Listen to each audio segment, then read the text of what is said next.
Evening, everybody. How would you like a Waldorf synth for 10, 15, 20, 25? For £25. That seems that seems pretty good, doesn't it? A Waldorf synth for £25. Yeah, so hit this link and get an Iridium for £25. No, obviously not. You can't get an Iridium for £25. But what you can get is audio plugin deals are currently selling their Largo VST synthesizer for $30. €30? No, I think $30. Which I bought yesterday, and at the current exchange rate, that cost me £25. Now, usually, like when I go through my email, I don't even look in like those deal sort of emails. But when I saw the name Waldorf, who are like a proper synth company, right, that make like proper nice synthesizers hardware, like it did kind of get my attention. So as I say, so audio plugin deals, they're selling a Largo synthesizer VST plugin for $30. It is a limited time deal.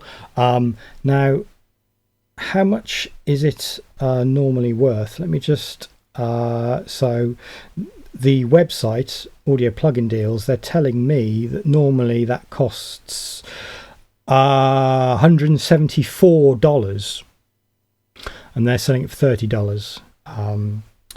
So yeah, that seems like a bit of a deal. So yeah, definitely 25 quid. That's like a big pizza and some beers. Yeah, I'll grab that.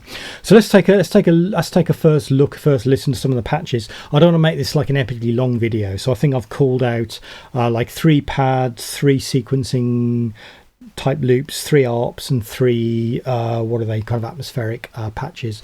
I don't know, I might do a series of videos about this, because it's pretty deep, it's pretty big, lots of features. And it's pretty nice sounding. It's not. I don't think it's perfect. And I'm not sure I'd pay $180 for it if if it wasn't on offer. I don't know. Anyway, let's take a look. Let's take a listen. Okay, let's kick off with some nice pads. Right, this is a patch called Play It Low.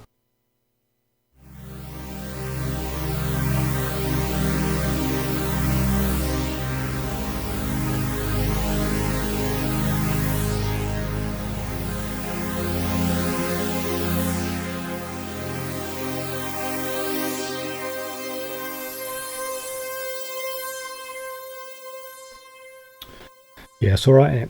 Now, what I'm finding now, so the Largo, it comes with extensive sort of effects rack, but if I add in a sort of an additional reverb, so this is a micro fuse reverb, you can with these pads you can start getting some crazy kind of. No, you can hear the reverb kick in, some crazy big sounds out of this. I mean, it's a loud synth, straight out of the box. It's just a loud, in-your-face synth. But yeah, with some crazy reverbs.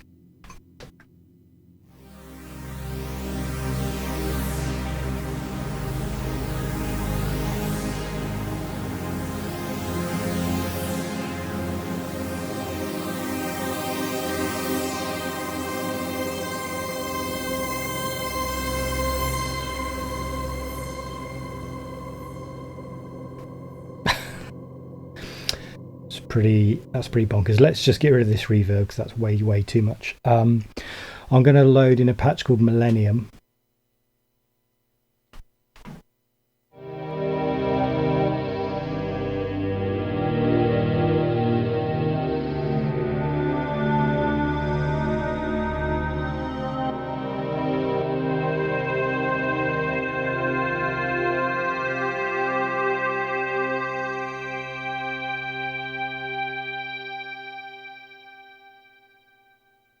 Just, just nice, you know, doesn't do anything too complicated. Crematorte.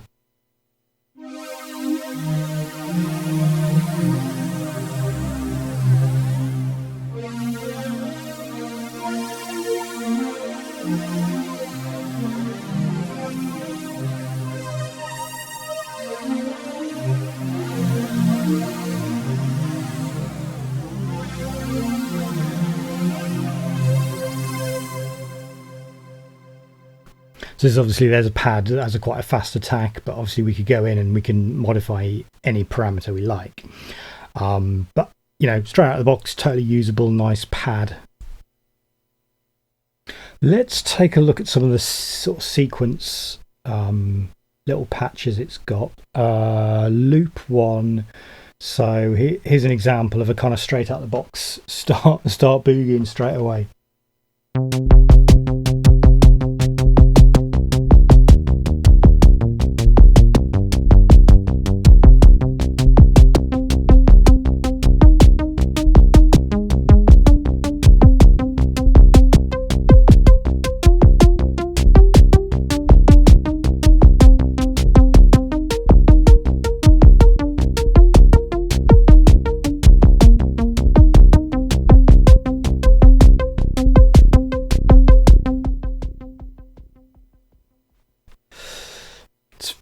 Good, isn't it? I mean, it's a kind of straight out of the box. Don't have time to program a patch up. You could run with that. This is a patch called Obligate.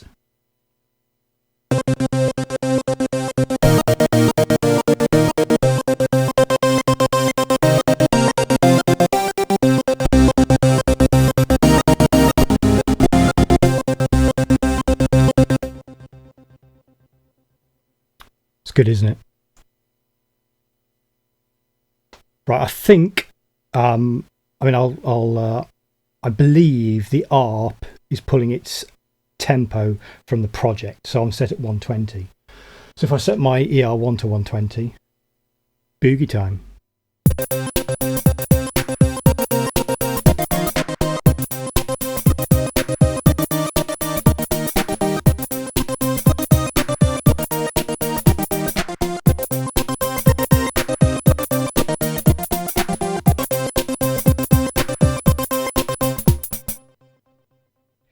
Now, in addition to the sort of sequencing type flavor patch, there's also ARP patches in addition to that.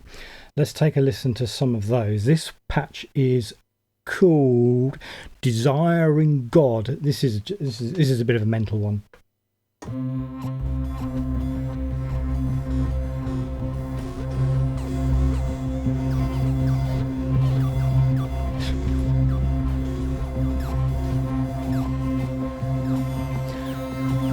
And this will just keep going.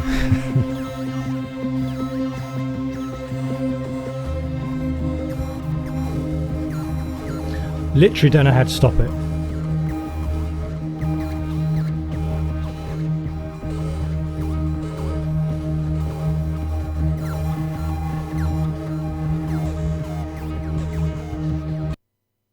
Okay, I stop it by changing patch. The Metamorphosis is this patch.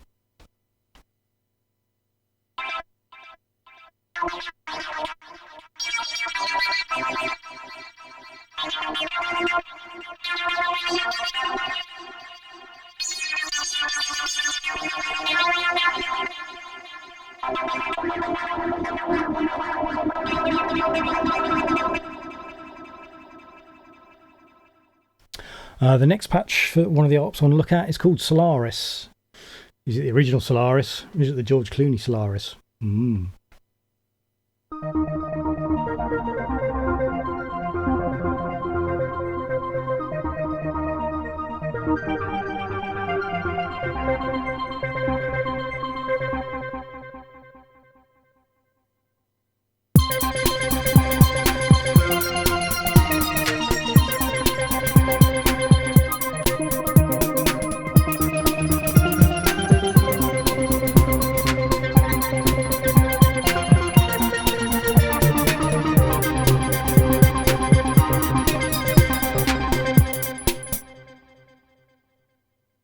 It's all right, isn't it? Gives you that instant satisfaction. So let's take a look. There's some patches that I guess the category is atmos, kind of, yeah, they're kind of, I don't know, weird evolving pad-like things. This one is called Atmorph, and this is the first patch that they load in when you sort of open up Largo. You know, obviously the patch designers putting the most impressive patch in the first position, obviously.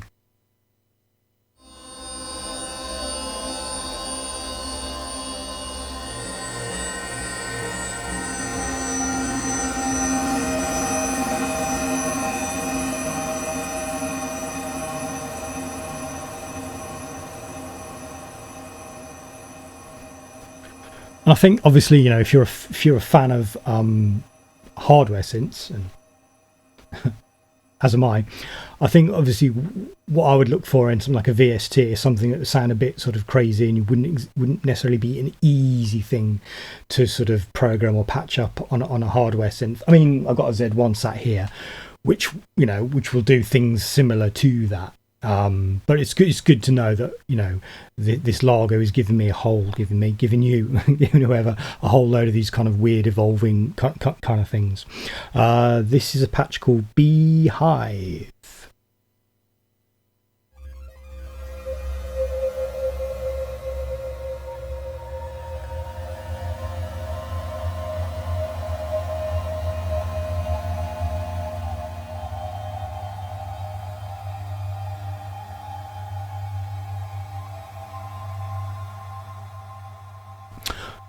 Really like that. Really subtle, really atmospheric. Just brilliant.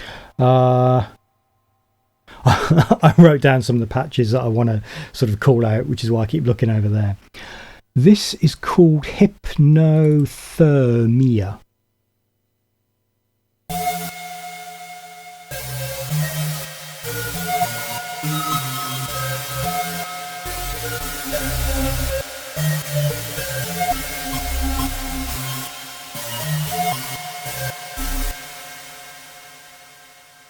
Loads of noise mixed in.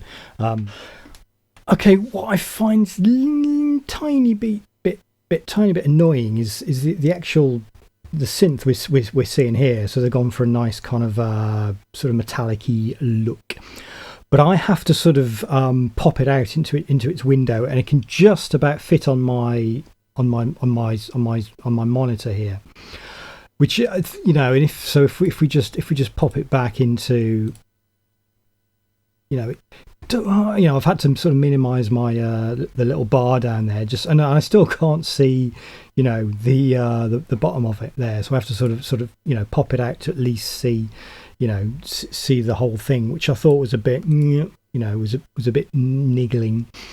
And then the other thing that was initially a bit annoying is, as you'll see, I've got it set up as I'm coming in on channel 2, which is connected to my Z1 as just to send MIDI, and then I'm sending that to the instance, the Largo, because I can't determine here how I can set the MIDI channel on this fella.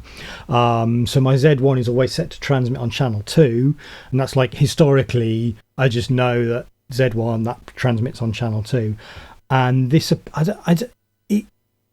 from first glance it only appears to accept MIDI on channel 1, which is sort of insane. And like, you know, I mean, I know I've got these kind of IO connectors here, but again, that didn't seem to be making any difference. And obviously this is just sort of Reaper's IO. I can't see anything here where it tells me to say, yeah, take MIDI from channel. So that was a bit annoying. So as far, and there probably is a way to do it, and I'm just not finding it. So those two things were like, initially were like, you know, might have expected a bit easier time from Waldorf, but there we go. I mean, you know, luckily, you know, the thing sounds great, and that's what you know, that's what its main purpose is to do, is to sound amazing, and it does sound pretty great. So those two things were initially like, then the whole kind of display thing is a bit more reasonable on the Windows laptop.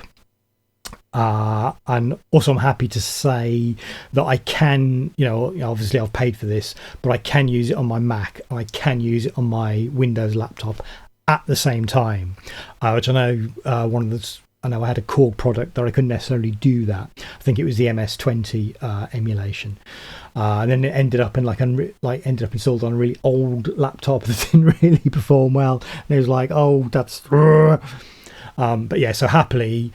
And that's good. So I can if I want to use this in my live situation, which I'll take, which I'll use my Windows laptop on the road, I can then sort of fiddle around in my basement on my Mac and then go, okay, this is the patch I'm going to use, and I can save that patch and then load it up, hopefully on my Windows laptop on the road. So thanks for that, Waldorf. That's great. As I said, pizza and beer. I now want pizza and beer. What time is it? Shop's still open. I want to go and buy some pizza and beer.